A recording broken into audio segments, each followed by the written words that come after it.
नमस्कार दोस्तों, एएनजे knowledge point में आप सभी का स्वागत है। आप लोगों की मांग पर हम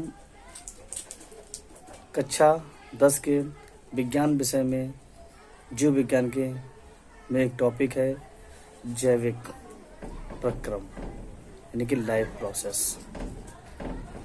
लाइफ प्रोसेस क्या होती है, इसके बारे में हम लोग बात करने वाले हैं।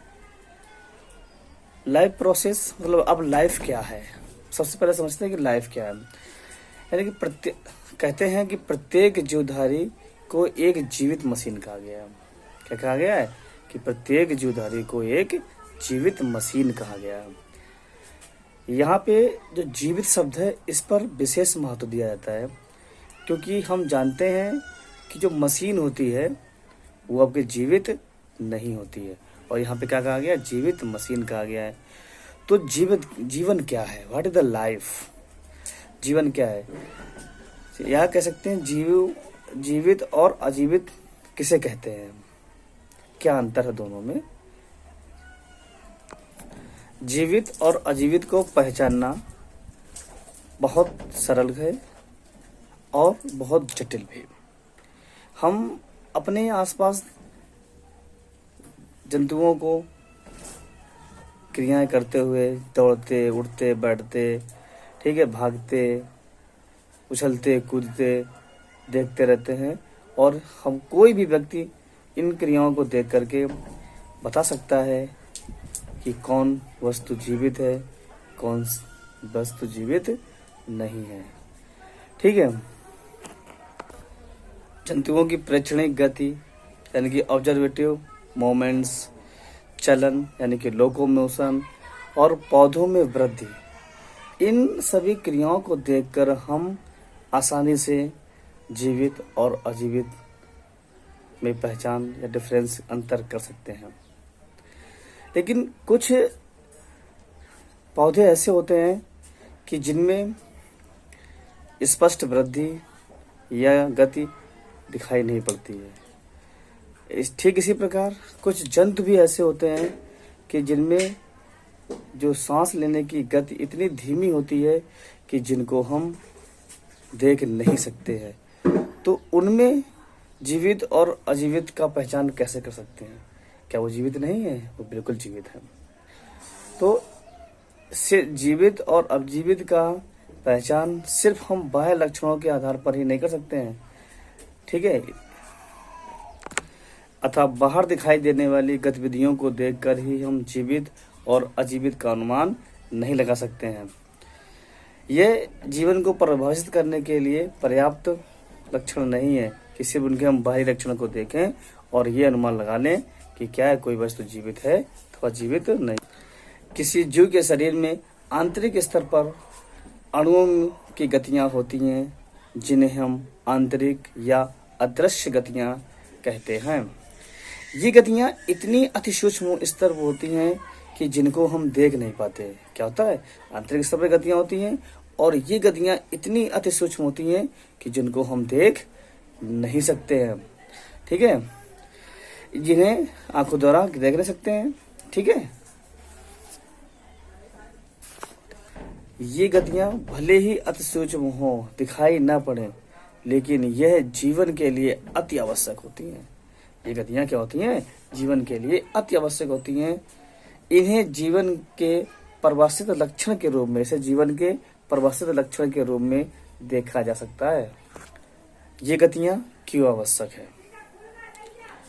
कोई जीव चाहे आपका एक कोश की हो, चाहे बहुकोश की हो, कोशिकीय स्तर का हो या ऊतकीय स्तर का हो या अंग स्तर का हो या अंग तंत्र स्तर का हो, किसी भी स्तर का हो, इनका संगठित व सुव्यवस्थित रूप में संगठित रहना अति आवश्यक होता है। यानी किसी भी स्तर का कोई भी जंतु हो, उसको संगठित और सुव्यवस्थित रहना बहुत ही आवश्यक होता है।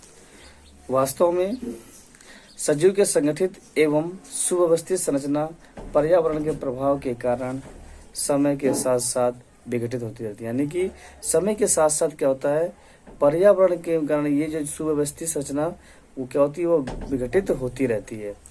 ठीक है, इस अवस्था को बनाए रखने के लिए जीव को पदार्थ एवं ऊर्जा की आवश्यकता होती है। यानी कि ये जो व्यवस्था है आपके संगठित और सुव्यवस्थित बनी रहे, इसके लिए हमें क्या है, पदार्थ और ऊर्जा की आवश्यकता होती है। और यदि पदार्थ और ऊर्जा हमें नहीं मिल पाते हैं तो जो ये व्यवस्था है सुव्यवस्थित और संगठन वाली, वो क्या होती है, टूट जाती है। जिससे क्या होता है, जीव जो होता है वो ज्यादा समय तक जीवित नहीं रह सकता है। अतः जीवों को जीवित रहने के लिए मरम्मत यानी कि रिपेयर एवं अनुरक्षण यानी कि आपका मेंटेनेंस की आवश्यकता होती है। यानी कि अगर जीव को जीवित रहना है तो उसके लिए समय समय पर मरम्मत यानी कि रिपेयर होनी चाहिए, और अनुरक्षण यानी कि उसमें मेंटेनेंस होना अति आवश्यक है। जब तक उसमें रिपेयर और मेंटेनेंस नहीं होगा तो जीव हमारा ज्यादा समय तक जीवित नहीं रह पाएगा। अब हम देखते हैं कि मेंटेनेंस होता क्या है। मेंटेनेंस, हम जानते हैं कि जितने भी जीव होते हैं, कोई भी जीव है वो किससे बना होता है, कोई भी जीव जो होता है, जो उसकी संरचना होती है वो अणुओं से मिलकर बनी होती है। किससे बनी होती है, अणुओं से मिलकर बनी होती है। अतः जीवित अवस्था बनाए रखने के लिए, किससे बनी है, जीवित अवस्था बनाए रखने के लिए इन अणुओं में गतिशीलता यानी गतिशील होने बने रहना अति आवश्यक। इन अणुओं को गतिशील बने रहना अति आवश्यक है, तभी वो क्या हो जाएगा, जीवित रह पाएंगे। और अणुओं को गतिशील रखने के लिए किसकी चाहिए, हमें ऊर्जा की आवश्यकता होती है। हम कहते हैं ऊर्जा क्या होती है, ऊर्जा कार्य करने की जो क्षमता होती है उसको ही हम क्या कहते हैं, ऊर्जा कहते हैं। अतः जीवित, अगर किसी जीव को जीवित रहना है तो उनके अणुओं में क्या होनी चाहिए, गतिशीलता होनी चाहिए। और गतिशीलता में किससे मिलेगी, गतिशीलता हमें मिलेगी ऊर्जा से। और ऊर्जा क्या है, कार्य करने की क्षमता को ही ऊर्जा कहते हैं। और जो ये ऊर्जा होती है वो अणुओं के विघटन यानी टूट फूट को रोकती है, उसको बचाने का काम करती है।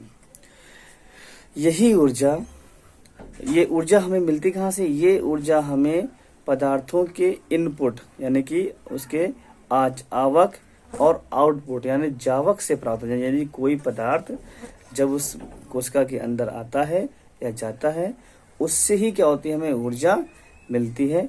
और जिससे उस जो अणु होते हैं, जीवन के जैविक अणु होते हैं, उनको उनकी मेंटेनेंस होती है। इसी को हम क्या बोलते हैं, अनुरक्षण या मेंटेनेंस कहते हैं। जिस ऊर्जा से किसी पदार्थ की क्या होता है, पदार्थ की रक्षा होती है। क्या होता है, यही क्या है, मेंटेनेंस। यानी किसी पदार्थ का सुरक्षित बना रहना ही क्या कहलाता है, आपका मेंटेनेंस होता है। क्योंकि इसमें ऊर्जा का क्या होता है, जो आवश्यक ऊर्जा होती है वो निकलती है, बनती रहती है। मेंटेनेंस को समझने के बाद अब हम समझते हैं जैव प्रक्रम को। जैव प्रक्रम मतलब लाइफ साइकिल। लाइफ साइकिल क्या होती है, कोई भी जीव चाहे वो सक्रिय हो, असक्रिय हो, जाग रहा हो, चाहे सो रहा हो, चाहे वो लंबी शीत निष्क्रियता में हो या लंबी ग्रीष्म निष्क्रियता में हो, इनमें अनुरक्षण कार्य निरंतर चलता रहता है। यानी कि इसमें जो मेंटेनेंस का कार्य है वो हमेशा होता रहता है। और मेंटेनेंस के लिए क्या चाहिए, हमेशा हमें ऊर्जा चाहिए। ठीक है, निर्बाध रूप से चलता रहता है मेंटेनेंस का कार्य। वे सभी प्रक्रम जो सम्मिलित रूप से अनुरक्षण का कार्य करते हैं, यानी कि वे सभी प्रक्रम जो सम्मिलित रूप से मेंटेनेंस का कार्य करते हैं, ठीक है, उन्हें हम जैव प्रक्रम यानी कि लाइफ साइकिल कहते हैं, लाइफ प्रोसेस कहते हैं। यानी कि वह सभी प्रक्रम जो क्या कहते हैं, मेंटेनेंस का काम करते हैं, यानी कि अनुरक्षण का काम करते हैं, उन सभी प्रक्रमों को यानी कि प्रोसेस को क्या कहते हैं, हम क्या कहते हैं, जैव प्रक्रम कहते हैं, लाइफ प्रोसेस कहते हैं।